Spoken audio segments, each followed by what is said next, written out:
Olá, começa agora o Legião Estrangeira, um programa que discute os principais acontecimentos do noticiário dentro e fora do Brasil, a partir do ponto de vista de correspondentes estrangeiros que trabalham no nosso país e de jornalistas brasileiros com base no exterior. Os nossos convidados nos ajudam a trazer informações e análises com ou sem sotaques diferentes e também histórias pessoais, bastidores de quem tem essa importante missão de traduzir o Brasil para o mundo, explicar a nossa realidade. Participa do Legião Estrangeira de hoje o brasileiro Luiz Fará Monteiro, que foi correspondente na África do Sul e hoje é repórter e apresentador da Record TV em São Paulo e em Brasília. Ao lado dele, Pedro Moenho, correspondente do portal de notícias angolano Liu Pasta News. E de Bonn, na Alemanha, via Zoom, aqui no telão, o jornalista Márcio Pessoa, da Deutsche Welle África. Todos estreantes aqui no Legião, para este programa especial sobre o continente muitas vezes esquecido pela imprensa mundial, a África. Vamos conhecer melhor esses novos parceiros. Começando pelo Pedro. Boa noite aí os telespectadores do programa Legião Estrangeira. Meu nome é Pedro Moenho. Queria já dizer que Moenho em português significa vida. Quer dizer que meu nome em português é Pedro Vida. Sou de Angola. Trabalhei muito tempo no canal Zap Viva, que é um canal de televisão angolano. E atualmente só trabalho como correspondente do portal de notícias Liu Pasta News. Seja muito bem-vindo. Obrigado. Luiz. Gaspar, é um prazer estar aqui ao lado do Pedro, ao lado do Márcio. E você falou que o continente africano é desconhecido, né? Esquecido também, muitas vezes desconhecido, principalmente aqui no Brasil. Nós não temos muito conhecimento da realidade dos 54 países africanos. Então é sempre um prazer falar do continente africano, especialmente da África do Sul, onde eu morei durante 2 anos como correspondente internacional, no período em que o país sediou a Copa do Mundo da FIFA. E eu acho que vai ser uma boa oportunidade para a gente melhorar um pouquinho o nível de conhecimento que as pessoas têm do continente africano, especialmente da África do Sul. Seja muito bem-vindo. Márcio, e você aí na Alemanha, por que você entende tanto de África?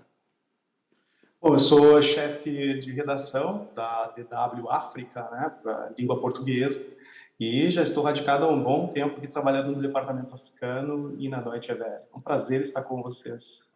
Vamos trabalhar? Quantas Áfricas existem? Como é possível ou lógico dividir esse continente imenso? Seria por etnia, idioma, religião, cultura, história? E quais os pontos em comum em que todos os povos africanos podem se identificar? Existem esses pontos? Vamos começar apresentando um quadro geral, com os dados, os números dessa região apontada como berço da humanidade, do Homo sapiens. Nós preparamos um VT. Vamos ver? A África tem 30 milhões de quilômetros quadrados. É o terceiro maior continente, atrás das Américas e da Ásia. 1,5 bilhão de habitantes em 54 países. Entre idiomas oficiais e dialetos, podemos colocar mais de 2.000 línguas na conta.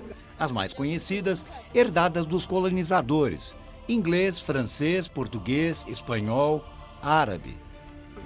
A exploração dos imensos recursos naturais, pouco ou nada foi revertida em progresso, em riqueza para a população local. É o continente com os países mais pobres do planeta, entre eles o Burundi, que segundo o Banco Mundial está no topo da lista. A seguir aparecem Sudão do Sul, Somália, Malawi, República Centro-Africana, República Democrática do Congo. Em quase metade dos países africanos existe algum tipo de guerra. Segundo a ONU, o continente tem o maior número de conflitos duradouros no mundo. São lutas tribais, étnicas, políticas, religiosas, disputas territoriais, por recursos naturais, por minérios, até o mais fundamental de todos, a água.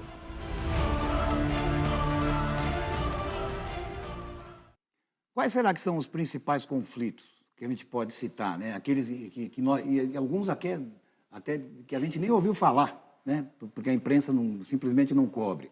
Vamos começar com o Márcio? Como é que é isso?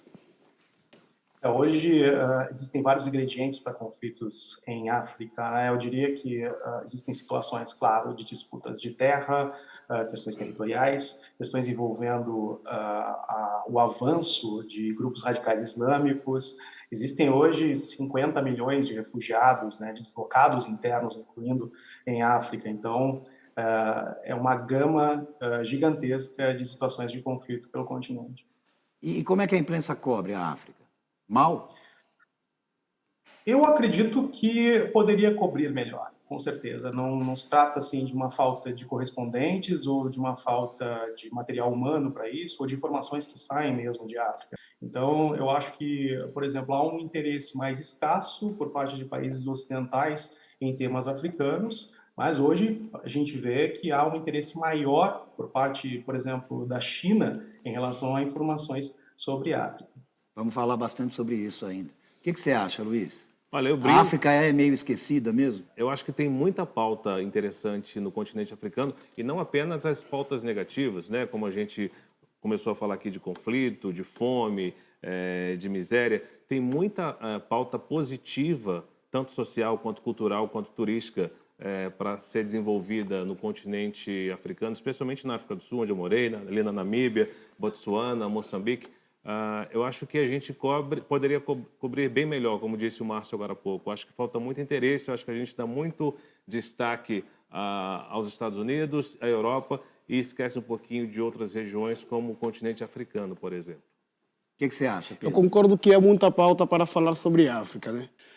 Eu vejo, acompanho diariamente na televisão, na rádio, na internet, fala não, o correspondente em Portugal, o correspondente em Berlim, o correspondente em outro lugar, mas quando é num país africano, dizem um correspondente na África. Isso já inferioriza o continente, dizendo que Portugal é um país e África é um país. África é um continente. Seria específico dizer o correspondente na África do Sul, não correspondentes na África. Porque igual o que está em Portugal, o que está na África do Sul também está num país. Mas a mídia diz o correspondente na África. Parece que a África é o mais inferior e é igual a um simples país, entendeu? E isso é muito comum aqui no Brasil, que faz que você, quando sai para a rua, quando vai para uma escola, falam no país da África.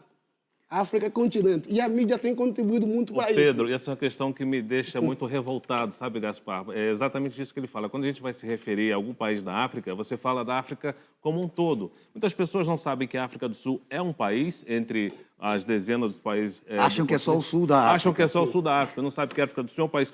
Quando perguntam para mim, você morou na África do Sul, mas como é que é a África do Norte? Então, assim, é uma falta de conhecimento tremendo. E quando a gente vai falar de outros países, você fala da Holanda, da Alemanha, da Inglaterra. Quando vai se referir a algum país africano, você fala, lá na África, como se fosse assim, lá naquele lugar que a gente não conhece e não tem muito interesse em conhecer. Então, essa é uma questão que mexe muito comigo também. Quer que eu conte uma historinha? Eu, quando bem jovem, né, eu fiz intercâmbio nos Estados Unidos, né, numa cidadezinha no interior de Ohio, lá nos Estados Unidos. E era comum, né, muitas vezes até com quem estava convivendo comigo, a minha família americana, na casa de quem eu estava vivendo e tal, e muitas vezes ele esquecia que era Brasil, né? Então, eu muitas vezes fui apresentado, o nosso estudante, exchange student, né, da América do Sul, né? Eu era da América do Sul. Né?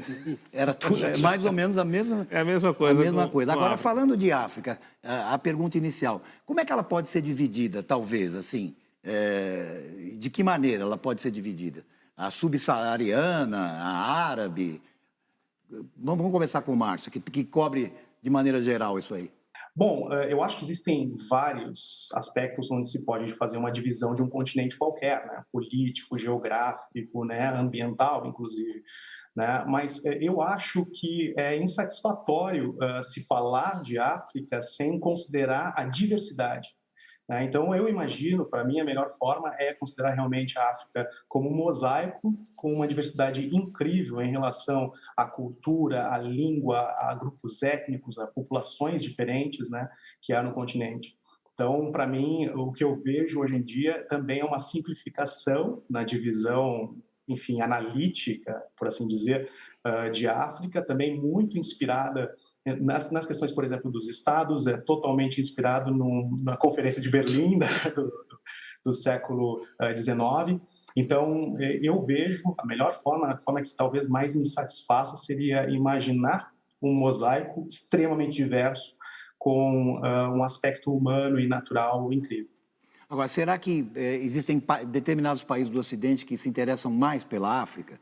Talvez até por uma relação mais antiga do colonialismo, né? Sei lá, Portugal se interessa mais por assuntos africanos, talvez, do que outros países europeus, o Pedro? É uma questão muito relativa. Essa questão dos colonizadores se interessarem por África, podemos dizer que é muito relativa, porque há pontos que podemos dizer que é inacreditável. Uma França que colonizou os nossos irmãos os francos africanos, entendeu?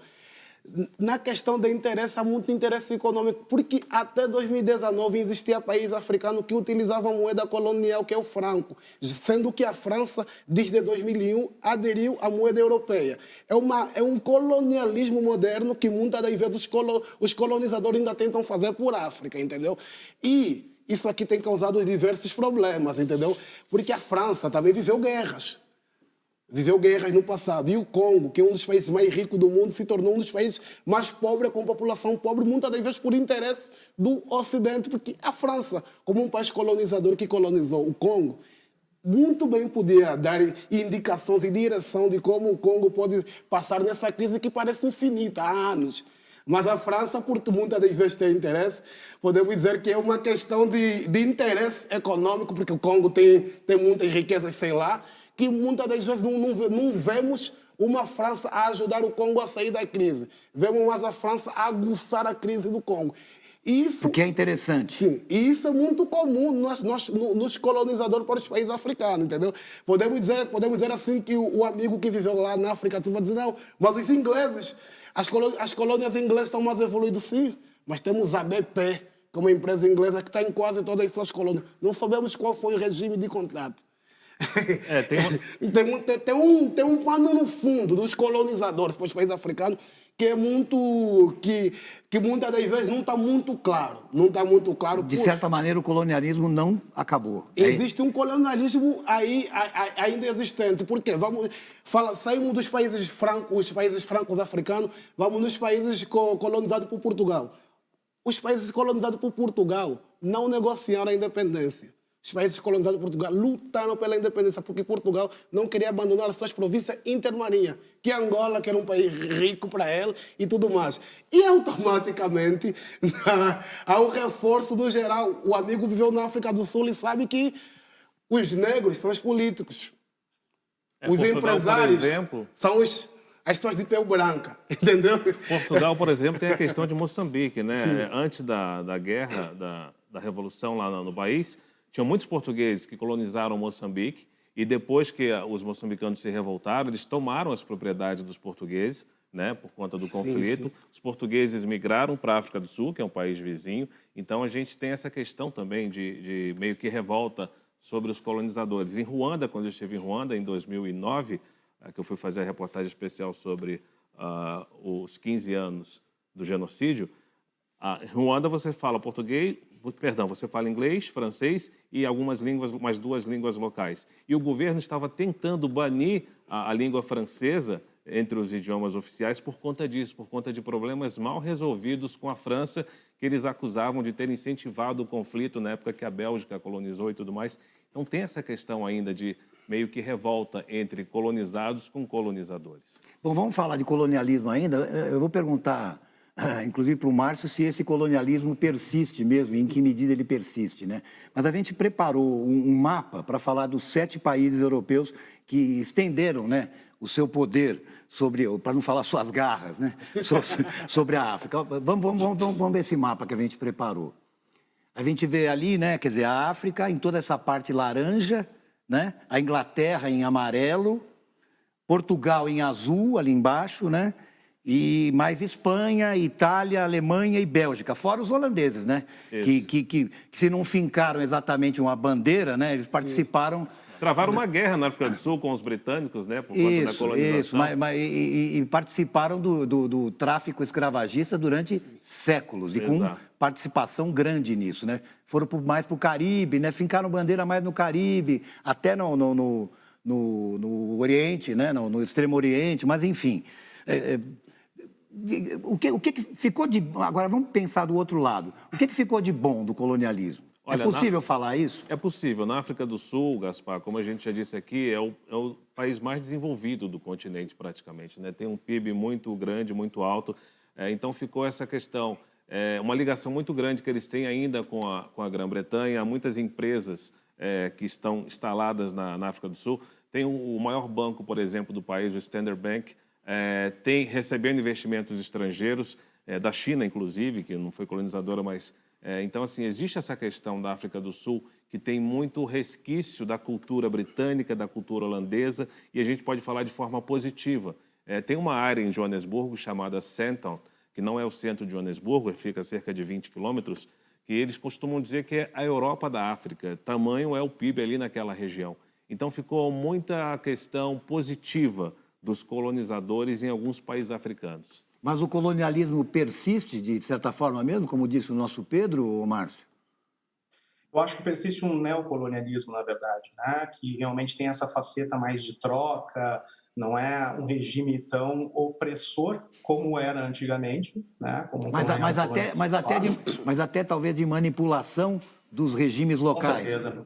Com certeza. Na estrutura das relações internacionais, na questão do poder, com certeza há uma manipulação das elites locais, mas é uma elite também que já vem já da época também colonial. Né? Se você observar, existia a classe dos colonos, na maior parte dos países africanos havia sim os colonos, né, que vinham da Europa, né, e também havia já um grupo de uma população nativa, autóctone, né, africana, que também era, digamos assim, que aprendia o idioma do colono, que de alguma forma participava da burocracia estatal que o colono proporcionava. Hoje nós temos a continuação, basicamente, disso. Nós temos massas em vários países que estão completamente excluídas por diversas questões, por questão da raiz, enfim, tribal, por questão da língua, de não assimilar, de não aprender a língua do colono, né, de uma forma adequada para ser realmente cidadão, e está na burocracia do Estado.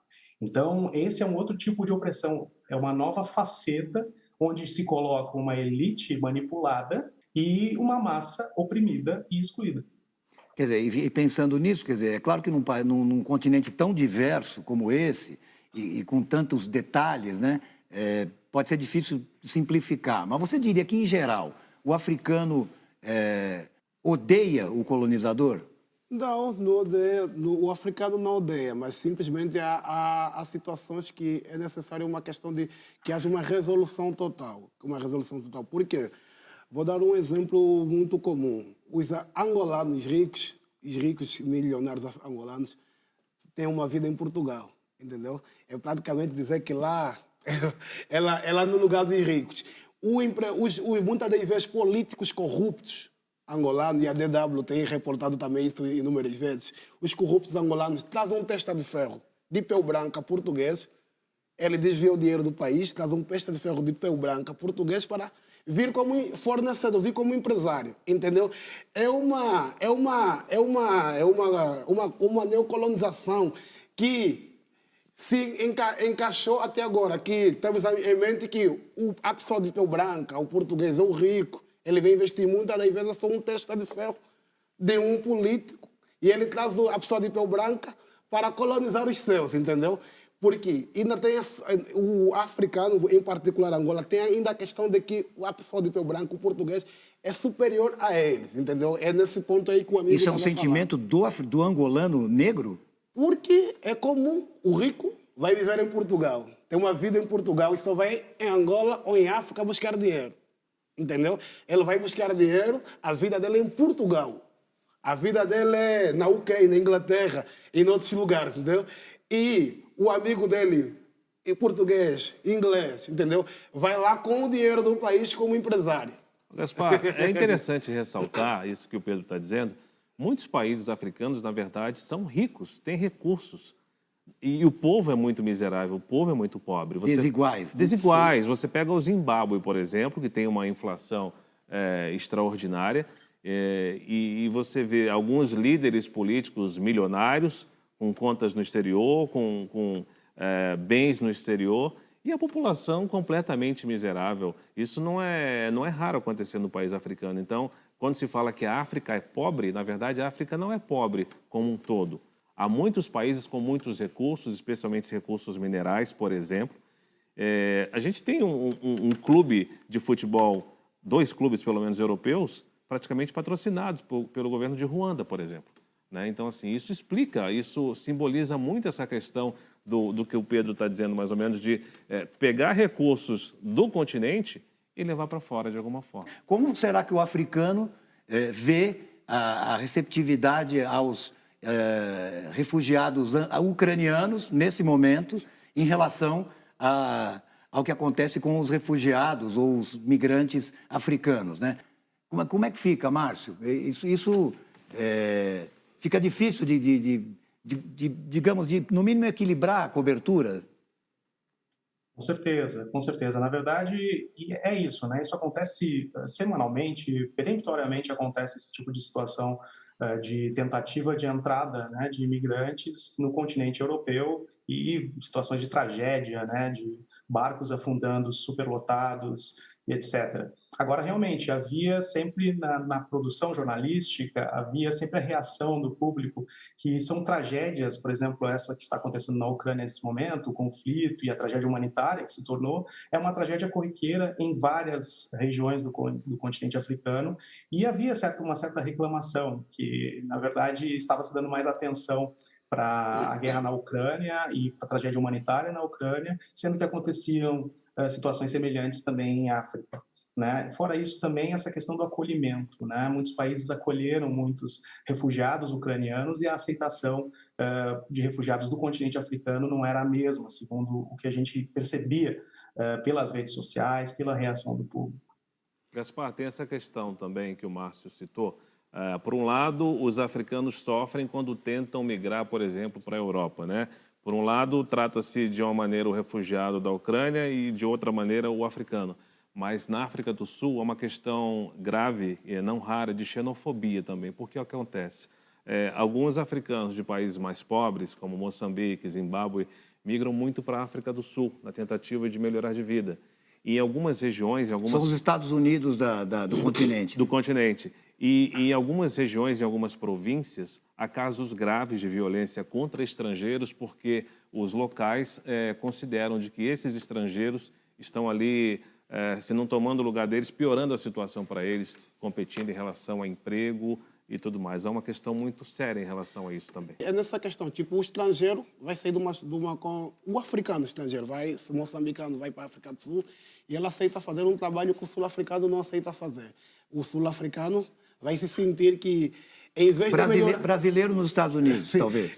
Em vez de melhorar a vida, o salário dele, o moçambicano ou de outro país vai fazer que o salário continue naquele preço. É por isso que tem muito nessa questão. E também, se nós irmos no ponto da Ucrânia, a Ucrânia tem apoio da diretiva da União Europeia. E um país que tem apoio da diretiva da União Europeia sempre terá a facilidade. E é uma guerra de interesses e, como que diz, a corda arrebenta na ala mais fraca. E na ala mais fraca, os africanos, que a União Africana é muito teórica e pouco prática. E, por isso, muitas das vezes, não sabe se posicionar e os refugiados, imigrantes africanos passam por diversas situações porque nós temos uma União estática que não sabe se posicionar. Porque se tivesse uma união que sabia se posicionar, haveria mais respeito nas questões imigratórias. Olha, gente, a gente vai ter que fazer uma paradinha. A conversa está ótima, a gente volta para falar de outro lado, digamos, do investimento da China e da tentativa da China de se posicionar na África. A gente volta já já.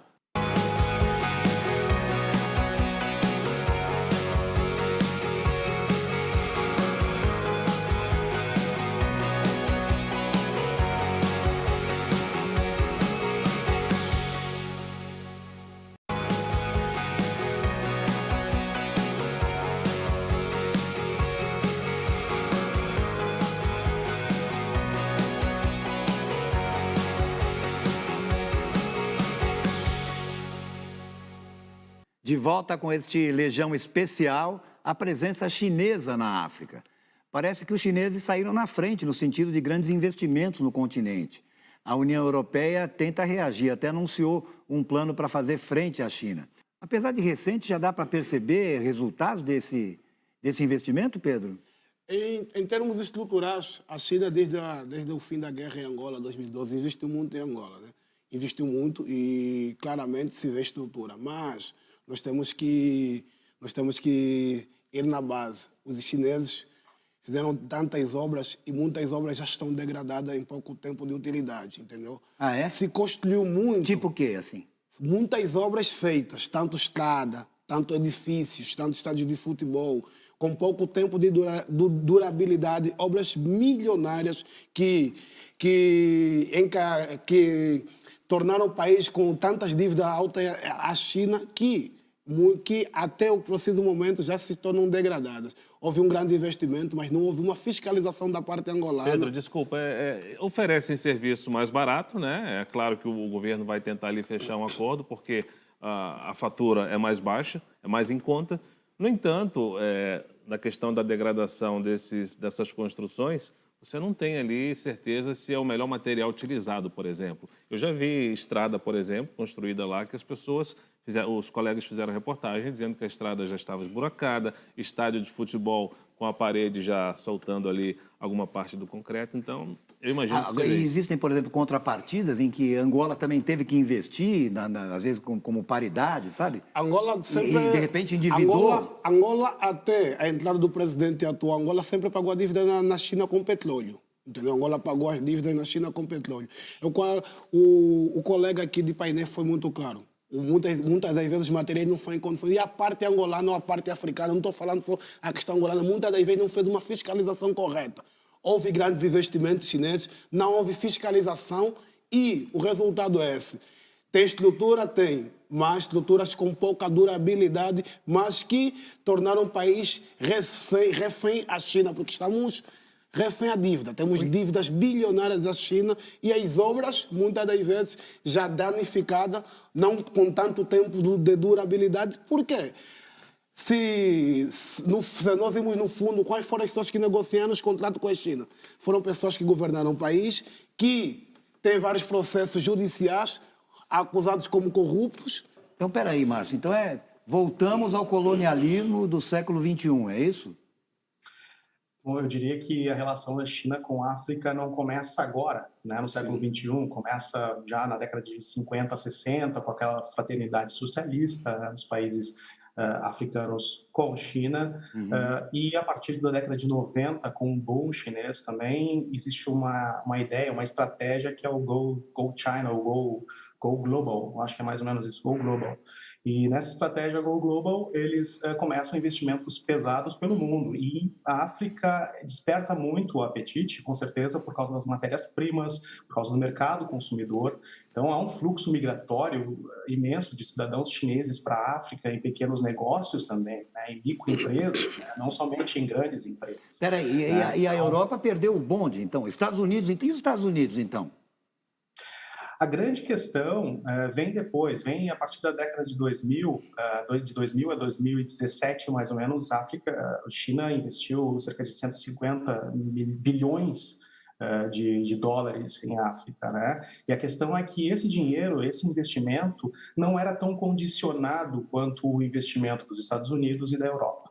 A Europa sempre, de alguma forma, condicionou a questões de governança esse investimento financeiro na ajuda ao desenvolvimento chamada aqui na Europa.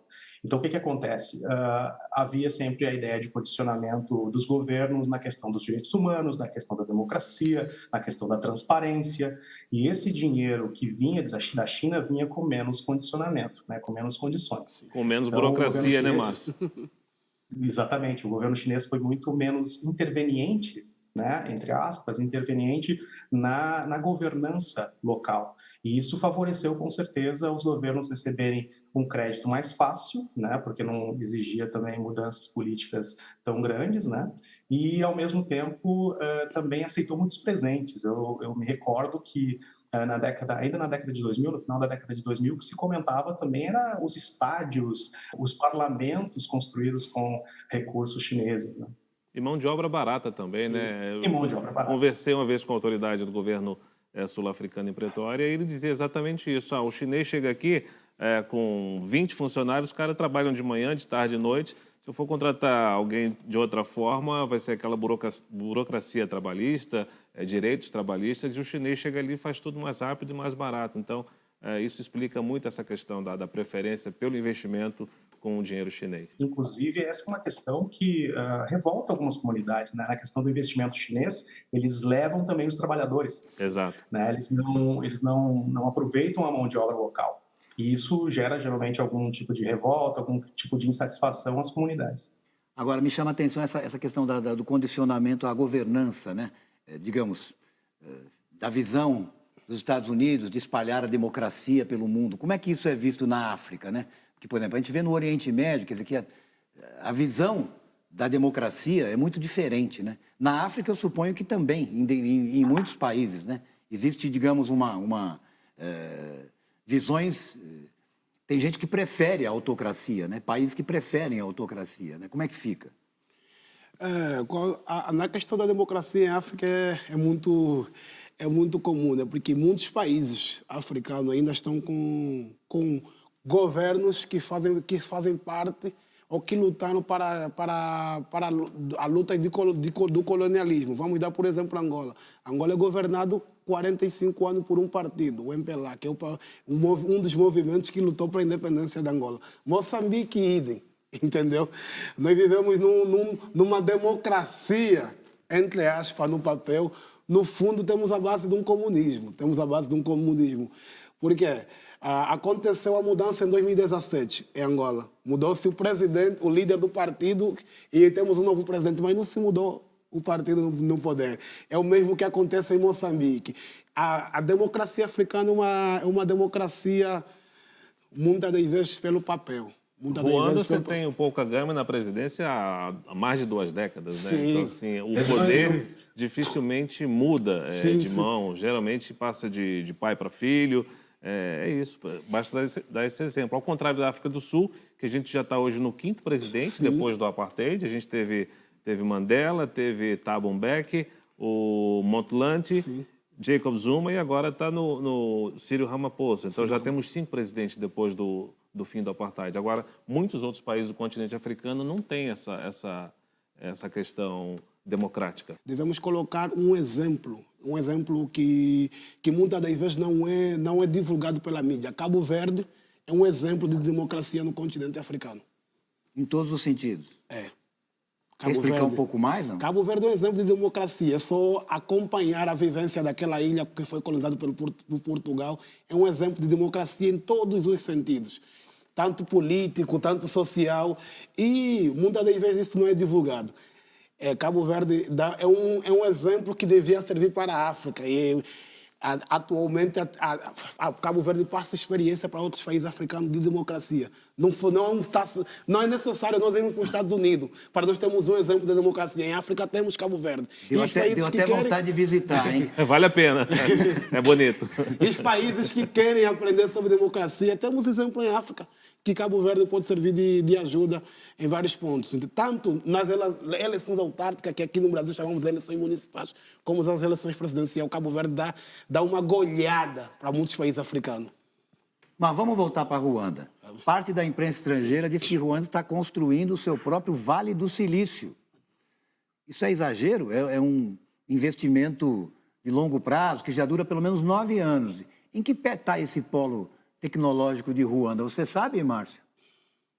O que acontece nessa questão do Vale do Silício, né, como eles apelidaram, é por isso. Eles apelidaram porque eles querem tornar Kigali um polo tecnológico de inovação e um centro de conhecimento no continente africano. E esse projeto foi um pouco travado por causa da pandemia, dessa crise agora que nós estamos enfrentando. A liberação dos recursos não aconteceu de fato, né? Mas é um projeto que continua. Inclusive, não é só nessa questão do Vale do Silício, por assim dizer, né? Existe todo o interesse de Kigali de se tornar uma capital de inovação em tecnologia verde ambiental até meados da próxima década. Então, há um projeto bem claro de desenvolvimento no Ruanda, né? No Kigali especificamente, né? Que vem desde o final da década de 2000. Bom, e aí, só que Ruanda entrou no noticiário também por causa desse possível acordo com o governo britânico para receber refugiados, não só africanos, árabes, de vários, sírios, e afegãos, sei lá. O que eu percebi... Como é que é isso? O que eu percebi, em cima do que o Márcio disse, em 2009, quando eu estive lá conversando com representantes do governo, que existia essa vontade já do Paul Kagame de ter um protagonismo maior no continente africano. E o que me disseram na época foi exatamente isso. Quando se fala em África, você lembra da África do Sul, você lembra do Quênia, você lembra de outras nações, e a gente quer um pouquinho desse protagonismo. A gente quer esquecer o passado em relação a péssima imagem que o genocídio deixou, e a gente quer partir para questões inovadoras, exatamente como educação, como o Márcio citou agora, polos tecnológicos. Então, eu creio que essa questão... Eu citei agora há pouco aqui que o governo patrocina alguns clubes na Grã-Bretanha, na Europa. Então, passa por isso. Eu imagino que passa por isso, dessa vontade do presidente, do líder lá, do Kagame, de ter um protagonismo internacional sobre Ruanda para atrair investimentos, para chamar a atenção do mundo e com esses projetos positivos. Agora, algumas vezes tropeçam em algumas iniciativas como essa. Mas será que trazer, por exemplo, esses refugiados, receber esses refugiados, passa por isso também? Porque, de repente, pode ser mão de obra qualificada. É uma estratégia que o Paul Kagame está utilizando, né? Porque vimos que o Arsenal, a equipa de futebol, ele se divulgou o país na equipa de futebol e tem trazido até jogadores de futebol para inaugurar investimento lá. Ele quer estar na mídia de uma maneira positiva. E esse acordo, querendo ou não, vai colocar o Ruanda na linha de frente numa questão de ser um país acolhedor, de um país que quer receber todo mundo e também... Irmos no fundo, na base, os imigrantes que a Inglaterra poderá enviar lá serão os africanos e os asiáticos, porque, querendo ou não, dificilmente veremos que um cidadão da comunidade europeia será negado na Inglaterra residência e será enviado para o continente africano, mais concretamente no Ruanda. Olha, não dá para fazer esse programa sem falar dos livros sobre escravidão do jornalista Laurentino Gomes. Recomendadíssimos, qualquer brasileiro tinha que ler.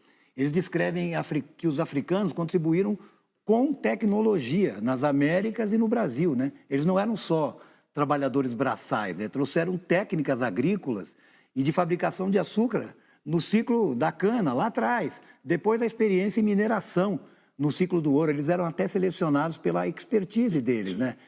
O ciclo do ouro, depois em Minas Gerais, teve muito isso. Ao mesmo tempo, essas atividades, de certa maneira, foram ofuscadas na África, né? Pelo comércio de seres humanos ser mais lucrativo, digamos assim, né?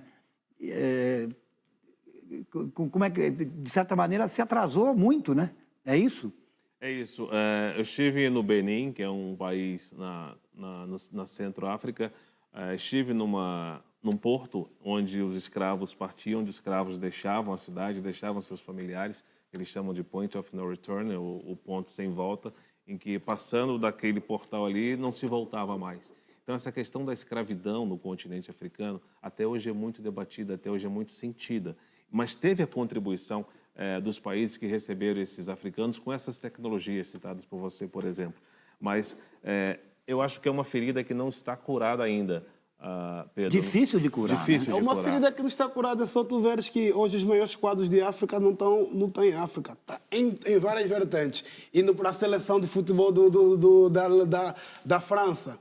É mão de obra praticamente 80 africana. Na Bélgica, entendeu? Os melhores decidem para os melhores lugares de melhores condições. Porque o nosso continente, pelas guerras, por questões políticas, ainda não oferece as condições para eles. E por isso eles optam por lugares que eles são acolhidos e tudo mais. Quer dizer, eu imagino que um processo que durou séculos, ele não se reverte em tão pouco tempo, né? Não. Apesar do mundo correr tão rápido hoje como corre a nossa civilização, né? Mas enfim. Antigamente eles vinham para trabalhar, né? Vinham para trabalhar, hoje em dia vão procurar das melhores condições de vida. Voluntariamente, já não forçadamente. Diga, Márcio. É importante, é fundamental ressaltar que é uma chaga transnacional e transgeracional, né? Afinal de contas, no Brasil, nós temos ainda dessa chaga, dessa herança. Então, é algo sentido em África, sentido no Brasil, sentido nos Estados Unidos. A escravidão, ela deixou uma chaga transgeracional. Agora, você que tem grande experiência na África do Sul, né? Acabou o apartheid?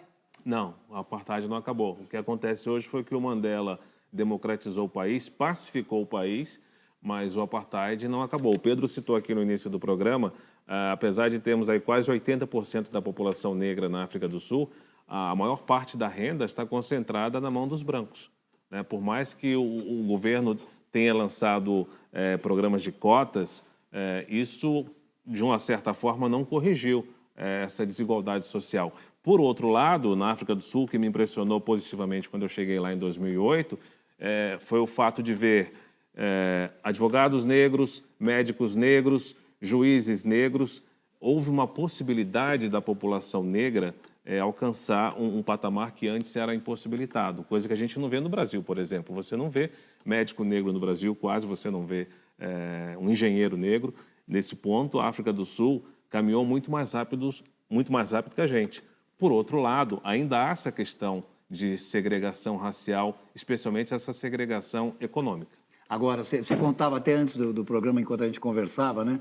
Que tem racismo, né? Tem racismo. Como é que é aquele caso que você me contou? Eu cheguei numa loja para comprar uma televisão, numa loja num shopping center de classe média alta lá em Joanesburgo. Fui atendido por um vendedor negro e tinha uma questão burocrática, que eu tinha recém-chegado no país, não podia comprar a televisão, tinha que fazer um cadastro junto ao Ministério das Comunicações.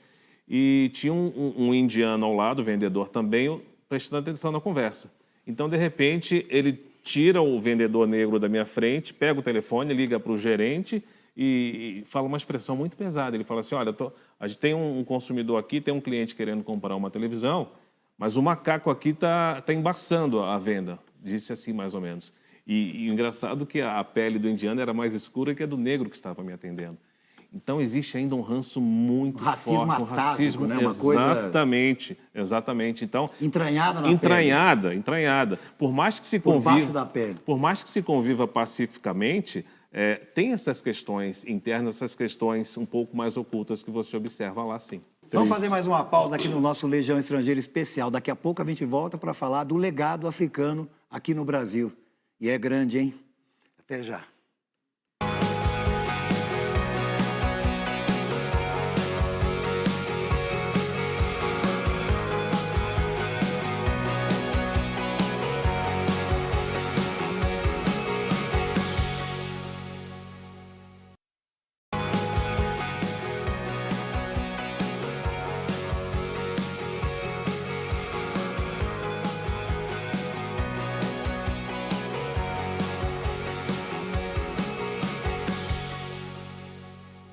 De volta com o nosso Legião Especial, vamos falar do nosso país com a maior população negra fora da África e uma das maiores do mundo, se não me engano, a segunda até. Os brasileiros se orgulham desse legado? Valorizam o legado africano? O que você acha, Pedro? Eu acho que nessas minhas andanças por esse Brasil, lá fora, principalmente as pessoas de pele negra, eles têm uma sede de conhecer a sua história, porque nas escolas não contam corretamente, ou muitas das vezes não informam de como podia ser. E eu vejo que os brasileiros se orgulham, só que se orgulham por saírem de África e se orgulham e têm vontade de conhecer. Só que muitas das vezes, por não terem essas informações à base dessa história, ficam só africano, só disso. Passei por Codó, pela Bahia, passei por muitos lugares aqui no Brasil e eu vi a sede das pessoas de origem afro-africana com sede de conhecer a sua história, de conhecer a sua origem. E eu vejo que o afro-brasileiro tem orgulho da sua história, tem orgulho de onde veio. Em geral, como é que é ser um homem negro no Brasil, Luiz? É difícil, é muito difícil, ainda mais quando você não conhece bem a história, quando você não conhece bem suas origens, quando você não tem ideia do que isso aqui pode se tornar de forma positiva. Às vezes você compara, eu citei o exemplo aqui da África do Sul, mas, por outro lado, por exemplo, em 2018, antes da pandemia, a África do Sul recebeu 16 milhões e meio de turistas, enquanto nós recebemos 6 apenas. Eles recebem 10 milhões a mais de turistas do que a gente. No mesmo evento? No mesmo ano. Mesmo ano. A Cidade do Cabo, por exemplo, recebe 75% mais turistas estrangeiros do que o Rio de Janeiro, por exemplo, sendo que o Rio de Janeiro tem muito mais. Deveria ser uma potência mundial. Então, isso me incomoda bastante. Por outro lado, desde que eu voltei, em 2011, eu recomendei a África do Sul como destino para muitos colegas brasileiros e 100% deles foram muitos, né? Brinco, o pessoal lá em Brasília brinca, fala que eu sou embaixador sul-africano no Brasil. Mas todos, 100%... Adido do turismo. Todos gostaram imensamente da África do Sul. Mas o que eu sinto falta, assim, é daquela parte mais histórica. As pessoas vão para fazer turismo, para fazer foto, para visitar os lugares bonitinhos. Mas o Parque Kruger, lá para ver os Kruger animais. Park, a Cidade do Cabo, as vinícolas ali do Cabo. Mas eu sinto falta de que o brasileiro deveria conhecer um pouquinho mais da história africana, de sua origem, para que esse turismo, para que esse passeio ficasse mais completo. O fato é que a população negra é alvo preferencial da violência no Brasil, né? Não só policial, inclusive, né? Tem dados e as oportunidades de ascensão, como você dizia, são muito menores, né? No mercado de trabalho, salários menores, né? E até as ações afirmativas, né? Que mais recentes, ainda são motivos de discussão, né? Tem críticos ferozes, parece que... As pessoas não entendem, né? As pessoas acham que você está beneficiando alguém, mas não param para pensar nessa questão histórica, nessa dívida social histórica que ficou por conta da escravização, por conta da colonização. Tem gente acreditando ainda no mito da democracia racial brasileira, que maravilha. Exatamente. E tal, né? A gente fica triste com isso. Como é que o Márcio vê isso? Como brasileiro que mora na Europa, digamos que... como é que a população negra é vista na Europa, né? E que tem uma presença muito grande, né, Márcio? Em muitos países. Uma presença marcante nos países, como já foi falado aqui. Com certeza é uma presença em todos os países também, que tem esse laço também da colonização, né? Muitos imigrantes africanos espalhados pela Europa. Sim, eu acho que existe também o racismo, claro que existe o racismo na Europa, né? Um racismo forte, por vezes, varia de país a país. Existe sim a presença da população negra, dos imigrantes também, mais na periferia, a dificuldade de acesso, né, à burocracia do Estado, aos serviços do Estado, a regularização, a cidadania. Então, é especialmente dramático e se reflete também, mais ou menos o que acontece também no Brasil nesse aspecto, né? Nunca se falou tanto de racismo estrutural, né? É uma expressão que entrou na moda, né? Eu acho sim que esse racismo estrutural também se reflete em vários países. É uma questão realmente global. E o que eu acho especialmente importante ressaltar é essa dificuldade de acesso justamente por causa do idioma. São várias dificuldades que os imigrantes enfrentam, né? E realmente há, de certa forma, setores dos governos europeus muito preocupados, né, com relação à integração, mas é um imenso desafio.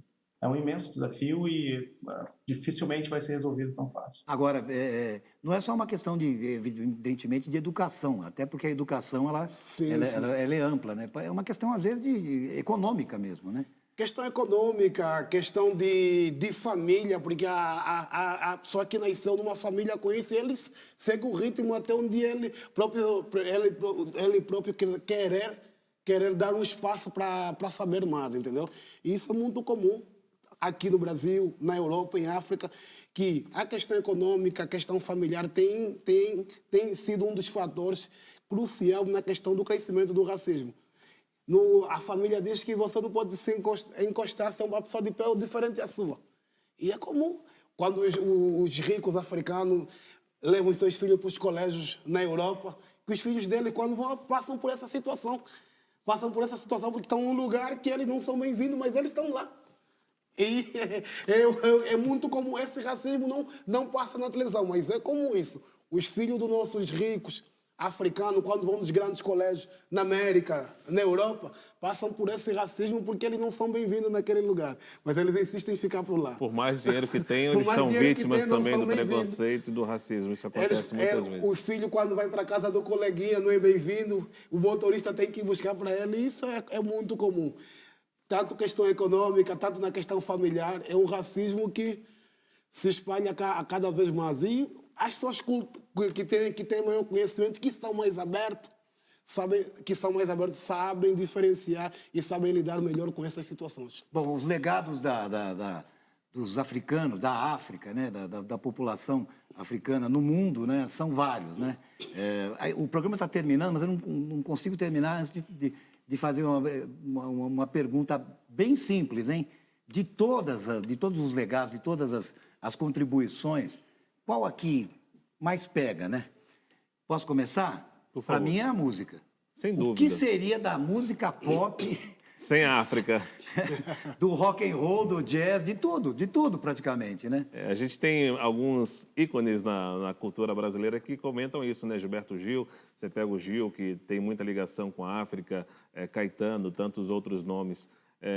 Há muita influência. A África traz muita sugestão, muita ideia, muita coisa boa no ritmo, na Até melodia. uma coisa espiritual, né? Até espiritual. Que a música inclui, né? Exatamente. Então, assim, eu acho que sem a África, a música, por exemplo, não seria a mesma que a gente vê com tanta qualidade, com tanto ritmo, com tanto swing, por conta dessa origem africana. Quer votar em outro Também item? podemos falar aqui numa questão mais brasileira, a capoeira, né? A capoeira é uma arte. É uma lindeza de ver.